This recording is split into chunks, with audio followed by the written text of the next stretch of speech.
Okay, there you go. You're recording. See if we work. Yeah, is there any way to lower the temperature a little bit? Yeah, I know. I tried and it wants a password or something.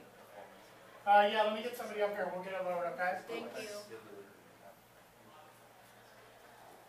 Bob will take care of us.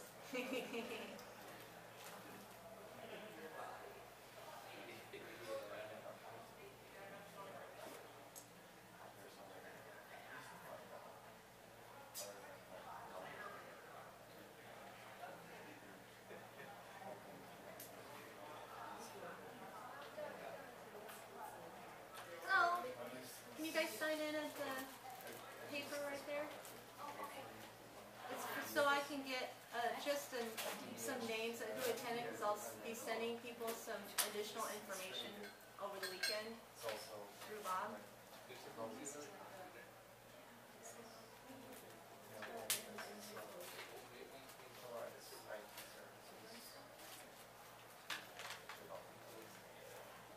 And someone is coming to help with the temperature in the room too.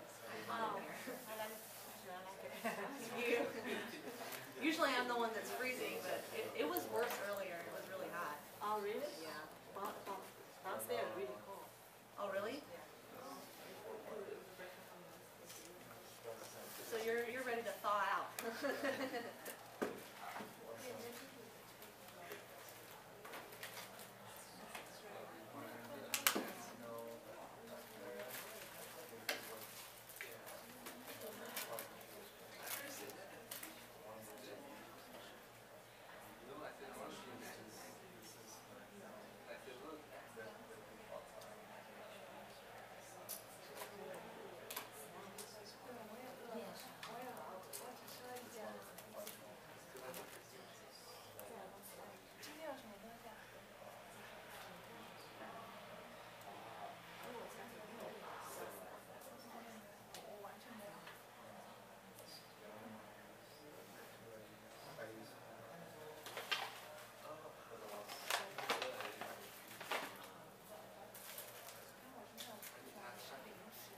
I think I'll just go ahead and get started.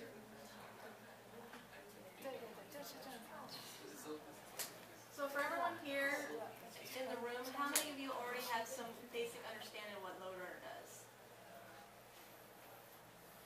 Couple? Is anyone already a performance engineer in the room that's already load testing? No? Okay. You are?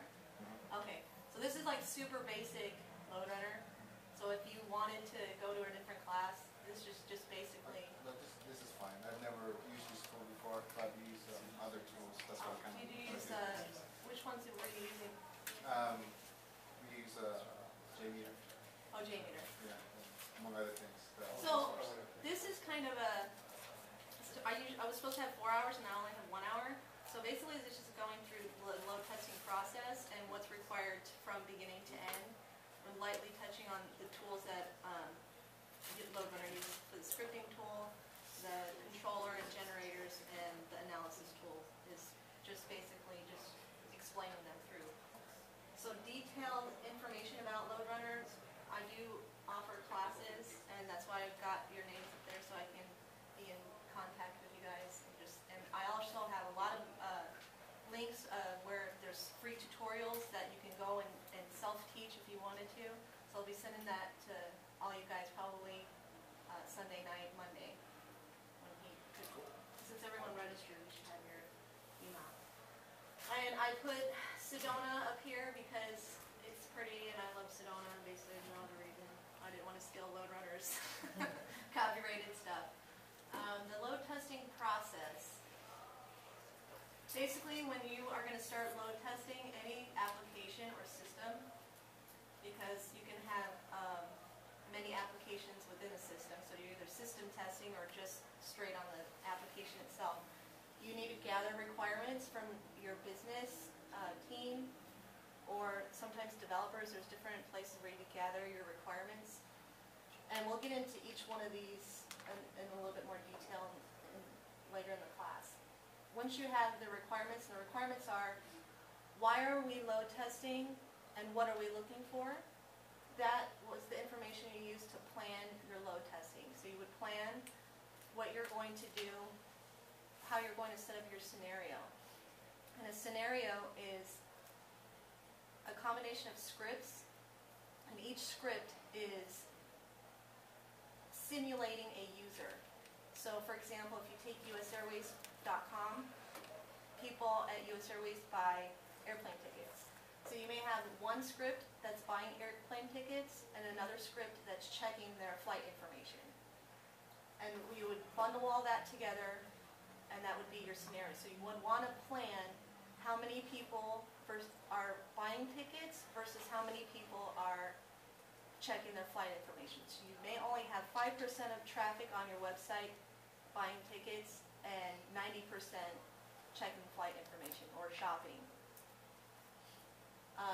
That you would document everything in a test plan, and then once you figure out what you're going to do, you would write the script. And LoadRunner has a scripting tool called VUgen, and basically it's just an app within the LoadRunner suite that kind of records HTTP traffic for web-based. There's other protocols you can use, but for this class we're just going to talk about web scripting. It records transactions kind of like Fiddler does. Is anyone familiar with Fiddler? So what Fiddler does is when you navigate through a website, it's capturing the traffic that your machine is sending to the server and sending back. LoadRunner VUgen does the same thing and captures the traffic and lays out it in a script, and it does creates a script from a recording. So you press record, and then you would go through your website. And then, of course, you'd have to do enhancements on the script. Once you have all your scripts ready, your plan's done, and you know while you're load testing, you would go ahead and execute the test. So you want to know how many users are on your website. So you may have 10 people buying tickets and 90 people checking flight information. And how you would do that is you would have the script set up in the controller, which is what the LoadRunner suite calls the scenario runner, where you go in and set everything up. You'd have your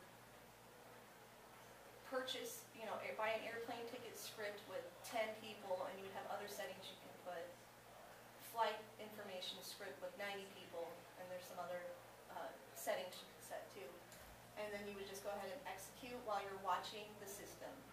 And the controller will tell you things that you can set up about many computers and systems. It will monitor things like CPU and memory on the boxes that you're targeting the test at.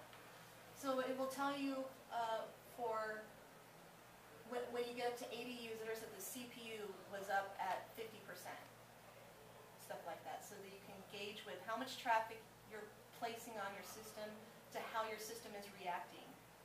And the purpose of that is to make sure that when you have load on your system before you go to production or in production to your customers, that you can test it and make sure that nothing's going to go wrong, that the servers can handle all that traffic. I think last year Target came out with the Vera Wang line or something like that, and there's so many people wanted their products, these Vera Wang designer products on Target.com, that Target went down about 2 hours after they went live with the new product. So they missed the buck on planning and executing. They did not realize that they were going to have that much traffic on their site. I'm sure that they do load testing.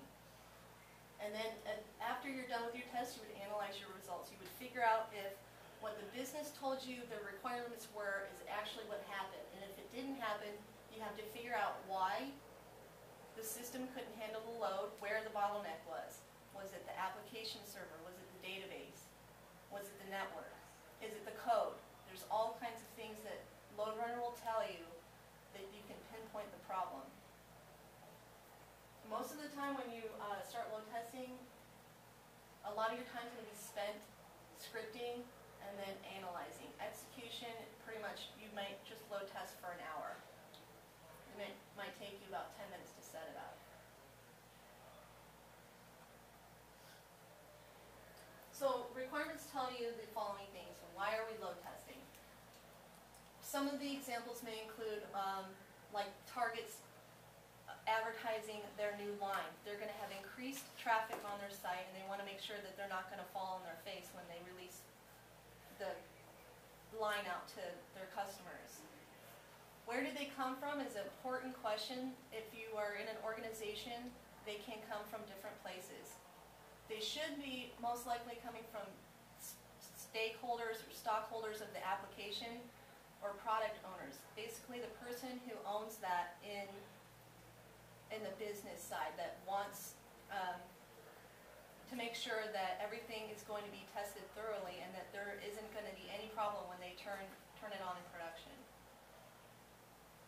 Requirements look like the following. You can measure response time for sites.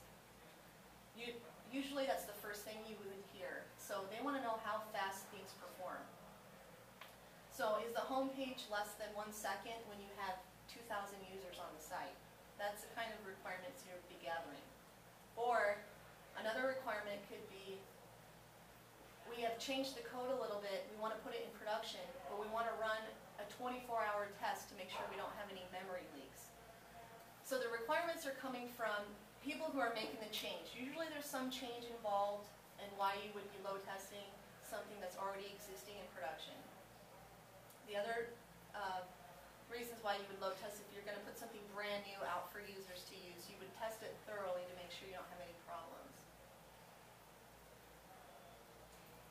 Also, when you gather your requirements, some are more important to the business than others. You may have run a test and found out that the system can handle 2,000 users just fine, which was one requirement, but it was too slow. It took 3 seconds for the web page to load instead of 1. They may say that's okay and go to production. So when you gather requirements, you kind of want to gauge what is the most important requirement the business is going to give you. And then there's also times where you won't have any. They will tell you, you have to load test this app, and you say, why? You have to ask questions, why are we load testing this? What do you want to know? And basically, sometimes the business doesn't understand load testing. All they know is that it needs to be done. So in this case, you would have to work backwards. You'd have to go look at production data and see what real users are doing in production today, and map that to your load test and try to emulate what happens in production. And then you would go ahead and collect all your data and report it to them and say, this is how fast it was, this is what your servers looked like, etc. And then have them approve or deny the load test results. Other things you may look at is how is the system behaving.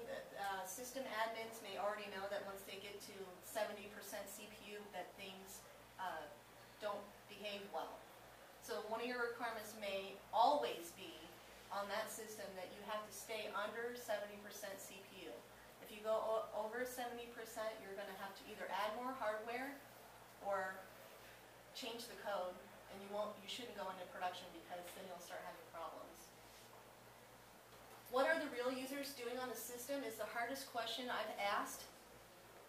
Sometimes they can tell me what real users are doing, but most of the time it requires someone or yourself to go into production logs and look at the traffic that's coming in or the transactions they're doing per day. So what you would want to know is how many people are buying tickets, how many people are searching for flights. That's what you're trying to mimic. If you get that's called a workload distribution. If you get that wrong, then your test is pretty much invalid. Other reasons for testing is if that workload distribution is going to change. Let's say the tickets go on sale for super cheap and 50% of the site traffic is going to be purchasing and 50% are going to be looking at flight information. Then you would change your workload distribution to reflect that and test again. So there's all kinds of places where requirements can come in and hit you, sometimes in the middle of your testing effort.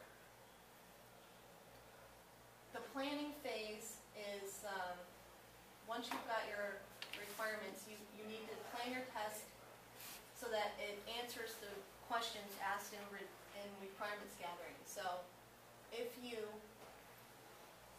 think you're going to have a lot of traffic in a short period of time, you would run a load test differently than you would if you think that running your system on normal usage for a long period of time may cause problems. So every place has different lingo for a stress test or an endurance test, depending on which company you're at. And I've hopped around a couple of jobs and they're always different. So basically an endurance test is a test where you, let's say this is the peak load of our 2,000 users here. An endurance test, and what someone can tell you, well, usually we only have 1,000 people all day. You would try to match your 1,000 users like this for a 24-hour period. That's called endurance. It's kind of like running a marathon. That's your endurance. Stress testing would look a little differently.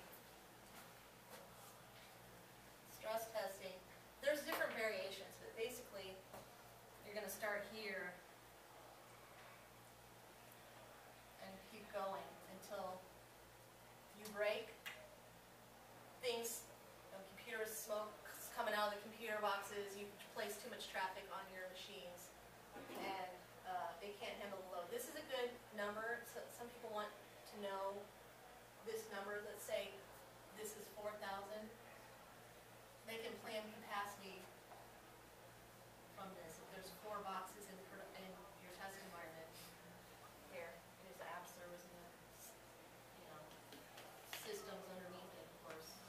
You're watching all of this, and you get to 4,000 users, and you're running out of database connections. So you can go back to the business and say, with the hardware you already have, you can get to 4,000 users. You don't have to buy anything or change anything from here to here. You can grow twice as big without any extra expense. This is good to know, like if, for example, if you were Target and you were going to market your designer clothes for a great price, you would be more comfortable knowing this information than if you didn't ever get to this point. If you didn't know this information ahead of time, then you don't know what's going to happen when you release your product in production. So planning your scripts is another thing you have to do. The scripting tool, I guess, oh, my eraser's over here. This is being recorded, so you guys will have the video too. So if you're trying to write really fast, I had 4 hours and now I only have 1, so I'm trying to get it all crammed into your brains. Your scripts is kind of like what I was explaining with the load runner. They have little guys like this running. So here's one user. And they call them V users. They're virtual users. That's where the V user term is coming from.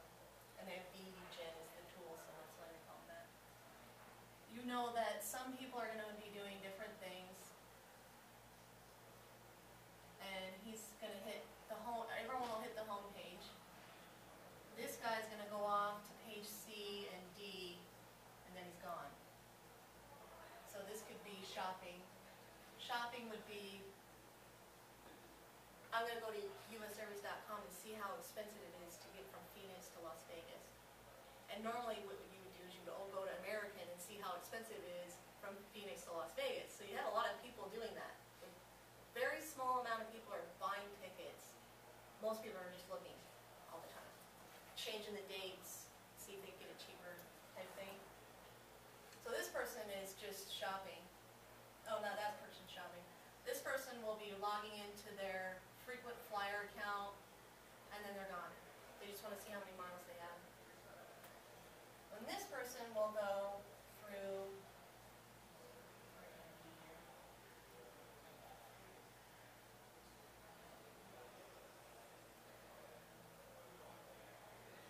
and go all the way to the end to buy his ticket. And you can see that the shopping person and the purchase person are on the same path, except this one has one longer. This one's purchase, this one's miles.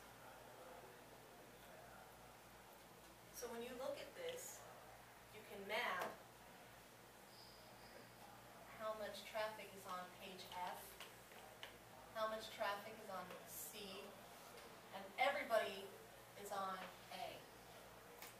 So this is how you would determine your workload distribution. F looks like it may be like 50%. C is 50%. 50%, so if you have 100 users, all 100 are going to go to A, half of them are going to go to C, half of them are going to end up at F, and maybe 10 of them will end up buying a ticket. And this would be like 25%. So when you're planning your scripts, you have to know these paths. You have to know how they relate to each other, because this piece and this piece, you only have to do once. You don't need 3 scripts. You only have to record and manipulate it once. So those are the kind of things that you want to gather in your requirements when you're talking to the business and developers and everyone else that's helping you.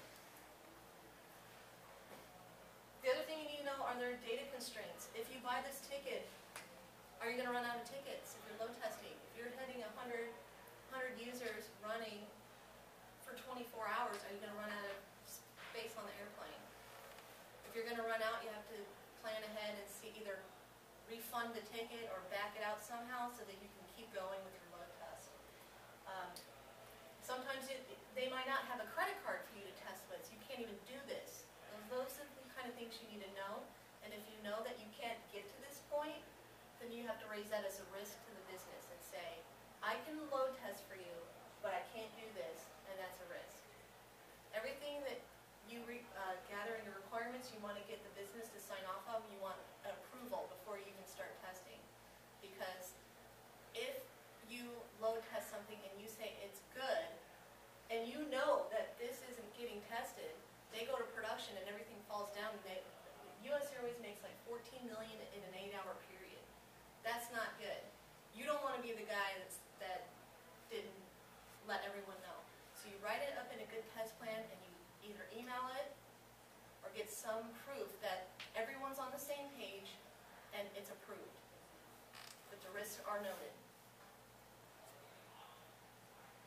The business rules is another important thing.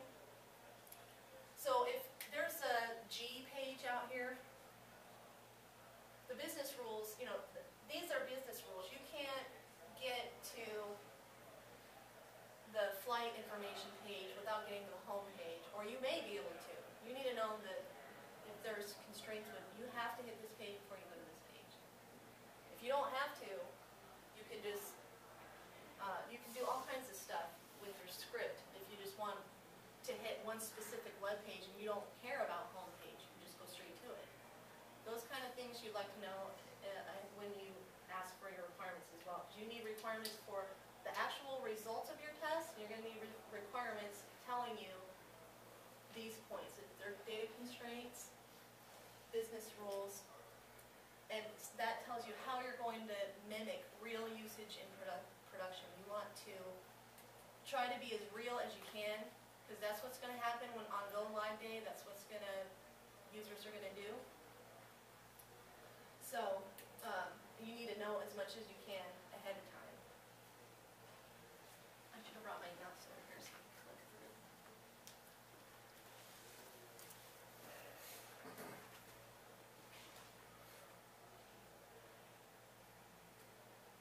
So scripting is pretty much where you would spend most of your time.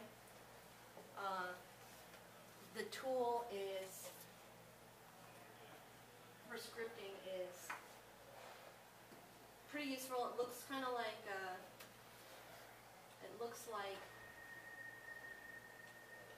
a little bit of VB and a little bit of C. I have one. So here's what my misspelled sample script is here. Kind of hard to see. Every script's encompassed into a folder, and in the folder there are things from when I recorded the script. So I went to a URL, pressed record, and clicked through the website. This is basically what it gives me. It will open.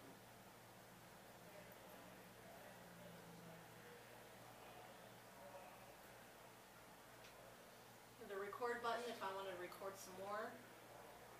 I could go to Google and record some more. I could play it, but it won't work because I changed my URL to a sample URL. So basically what I did was I logged in, and there's a little place where you can put comments in while you are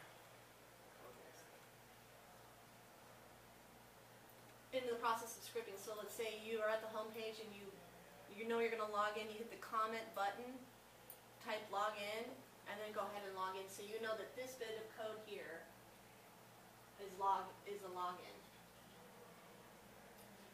So this would be the home page, and then here are the extra res or extra resources. Basically, these are just pictures that are on the web page. I logged in again because it didn't work, and then I logged out. All of this here, LoadRunner did for me. This is the name of the URL, this is the actual URL, this is the type. Snapshots are, they take a picture of what page you were on, and that's how LoadRunner keeps track of it. There's a tree view, this is a script view, there's a tree view. So you can see this is where it's getting that snapshot from. So here's the same script, just in a different view. You can see what you did when you recorded it. You can see what the browser sent to the server, and you can see what the server sent back to you.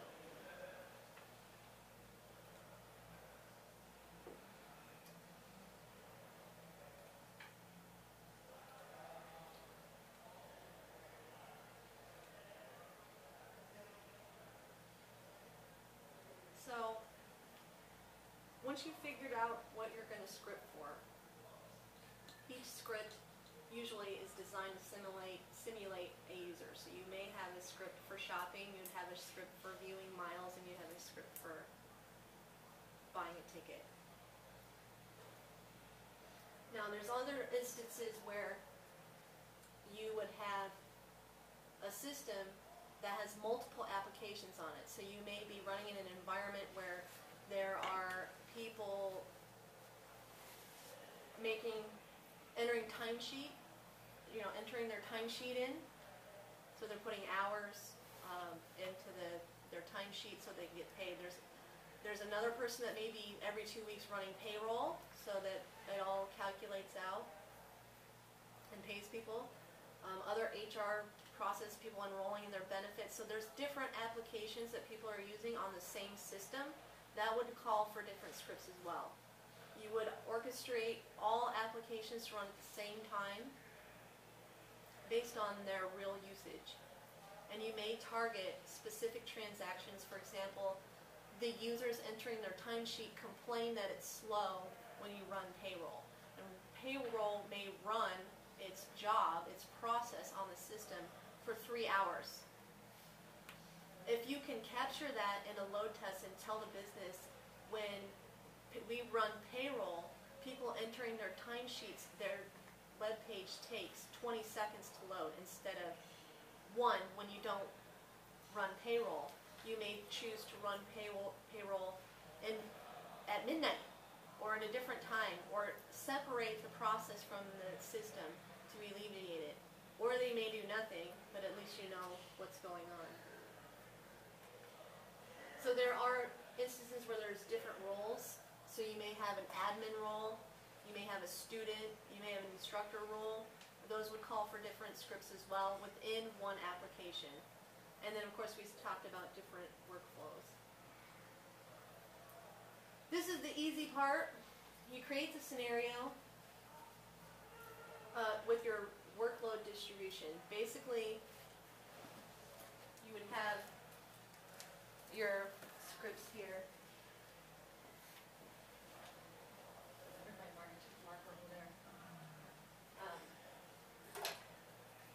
In your controller,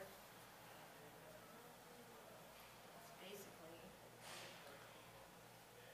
your scripts are here. It's going to be the shopping guy.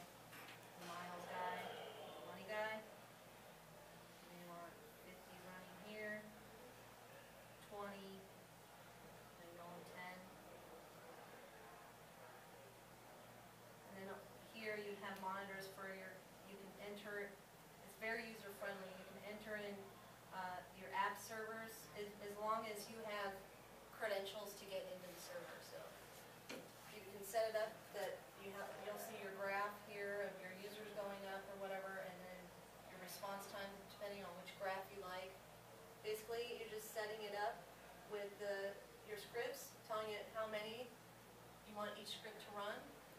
There's also a duration and stuff like that.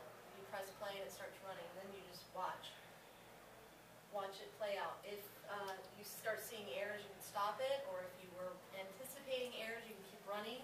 You can start keep an eye on your system utilization if your CPU is getting high.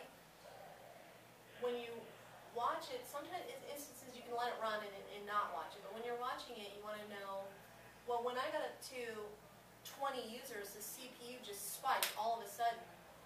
That's the information you can get while you're watching it live happen. You can go back and see that information too, but you may want to decide that if that CPU spiked and I'm only 5 minutes into my load test, maybe I better stop and reevaluate what I'm doing here. Does anyone have any questions? Yeah. I'm assuming this one is just one node. How do you do distributed test scenarios here? Distributed across. Across multiple nodes, for instance. Oh, so generators. So you have your controller. Here, let me get. I can only draw here because if I go over there, it won't get recorded on the tape. The infrastructure of load runner looks like this. So this little scenario generator is called the controller. The controller can sit on the same machine as one generator. But for this, we'll just make it standalone. The controller is the guy standing in front of the symphony, the conductor. Okay, and you can have generators because if you're going to pump 450,000 users, you don't want to do it from one computer. You want to do it across many. These are generators. Generators. This software is pretty much free when you buy a controller, which is extremely expensive. These for free, so you can put them generators. You can take one out and put wherever you want. So if you have your system on the other side of a firewall, you may want a generator here hitting your system that you're under test. This is where all your servers are living in this behind this firewall. You want to see how long. You may have one that's outside of your corporate firewall. This is your internal network, and you have one outside. You say, well, when I'm right next to it, it runs just fine. It comes back in 5 milliseconds. When I'm over here, it takes 3 seconds. Something's wrong with the network. That's where strategically placing your generators, you do that. And basically, it helps distribute the load. So you might, if you're running a lot of V users, you would want multiple computers doing so for you, so that you don't bog down this machine. Because it doesn't have that many ports. There's only so many ports going out of one machine.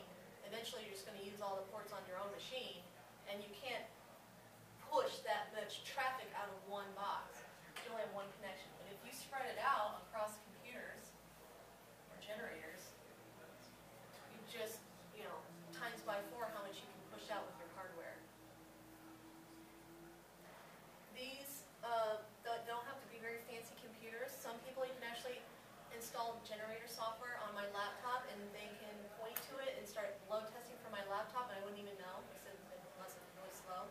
It sucked up all my bandwidth. In these instances, when you're outside of your corporate file wall, you're coming back in the pipe.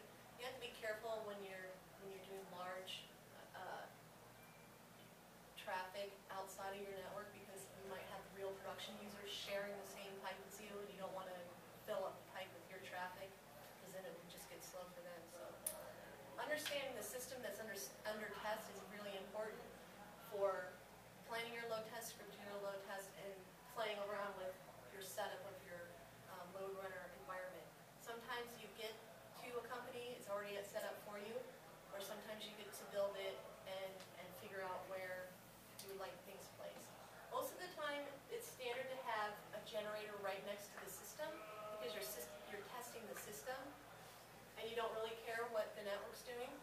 developers are under strict performance guidelines saying that their code must execute within milliseconds, they really want you to be right here when you test it.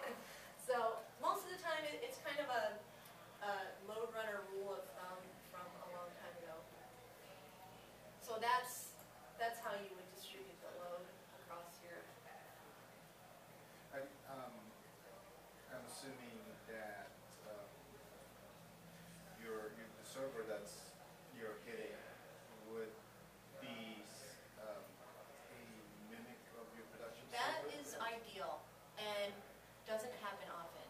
How do you quantify the difference? So you take the smallest ratio. Let's say, I really wish they had like a tree here. I keep wondering when the eraser went.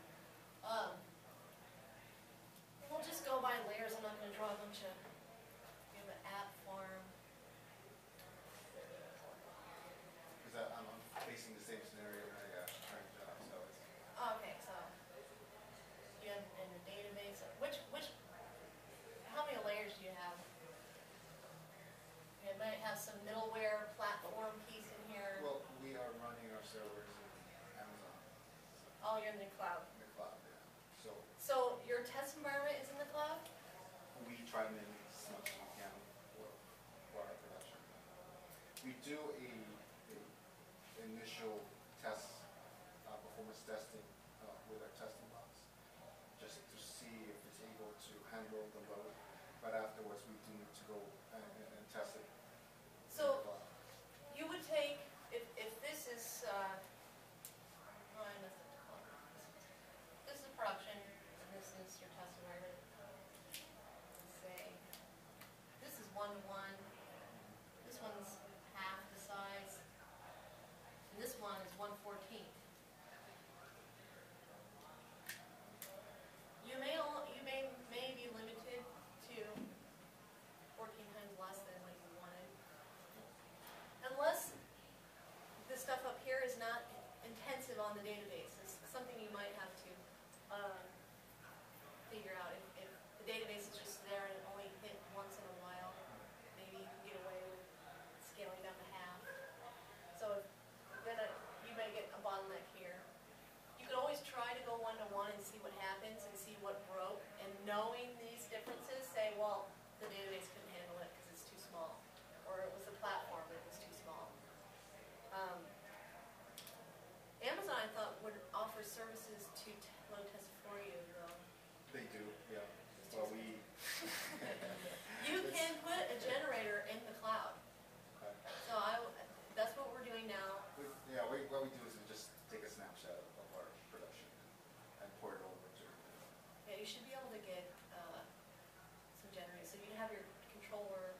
tell me what's acceptable. So, and kind of eyeballing it for so long, I just kind of like, it doesn't look right. So I can't really verbally explain like the math that goes in, but you kind of get what I'm saying with the standard deviation. If it's looks like that, and, I mean, if it was, 3.5, and the standard deviation should look like something like a half a second. That looks normal. And if it was 120 and had half a second, you maybe had one guy in there that was bad. One hit that was, and you could shave it off and filter it out. For load runner, what is the best practice for how many threads you can send out from one Threads? like users? The concurrence, so they call it concurrency. Concurrency is when, for everyone else, is when you have two users doing the exact same thing at the exact same time. So you have one guy or two guys hitting the submit button at the same time. What happens? Now, with LoadRunner has two settings where you can run it as a process or a thread, and usually we do it as a thread, and it will do one per user. I'm pretty sure that's the standard. Yeah, Or sometimes two per user because you have the secure and non-secure connections. And you can look when you start running. There's a graph in the controller that shows you your connections. You can kind of look, and you'll run into things. If you're running two users and you have 8 connections. I've run into that before.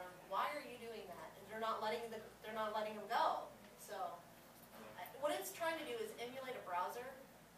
That's what LoadRunner was designed to do. It's trying to emulate Internet Explorer. You can change it to Firefox or whatever.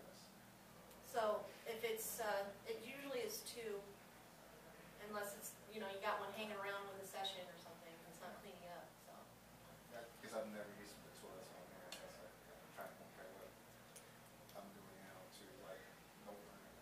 So there's like a SOAP UI you can load test with too, services, and you can change that a lot. Yeah, I use that too. So, but LoadRunner is just kind of emulating the browser. You can change the browser. Like Chrome, I think is 8 connections instead of IE is only 2. I don't think there's a Chrome plugin for LoadRunner though. Yeah, I'm not familiar with this. It's too expensive for mine. So, I mean, they do have a trial version you can download with all applications in it, and the tutorial that you can go through. So, I think you can only get out 5 users though. That's fine. So you can shop or whatever, look at it and see if you like the tool. Which company made the runner? Is that HP? Yeah. It used to be Mercury back in the day. So, a little background, I've been load testing for 11 years now. And I started when it was Mercury, owned by Mercury. HP bought Mercury out. So all the testing tools like Business Process Tester, QTP, they're all HP now. But luckily they kept a lot of the Mercury guys. So if there's a regional sales guy that I know that's been doing it forever. He's still with HP, even though he started with Mercury. So it's kind of nice that they didn't really engulf them and take over. So.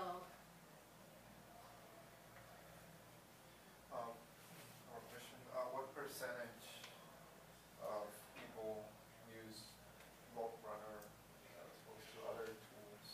Currently, LoadRunner is the standard load testing tool, but it's so expensive that people are starting to turn to other tools for load testing. I would say that, and then Visual Studio came out with a load testing tool too. It works. It's very similar to LoadRunner. If you know how to use LoadRunner, you can use that one. So if you had a bunch of developers on Visual Studio, you might get a deal for TFS, Team Foundation Server Test Suite. Hi. Hey, So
don't want my work running faster, it was pretty much the same.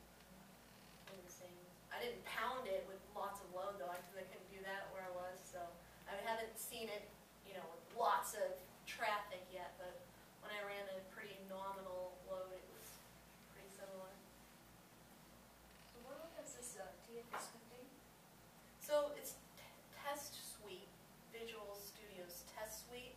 Now HP or Mercury has the same kind of test suite too, where you can get the functional testing, where it's testing the UI, which is QTP, and TFS or Visual Studio. I'm not sure what they're calling themselves now, because that was in '08. Has the same kind of functionality.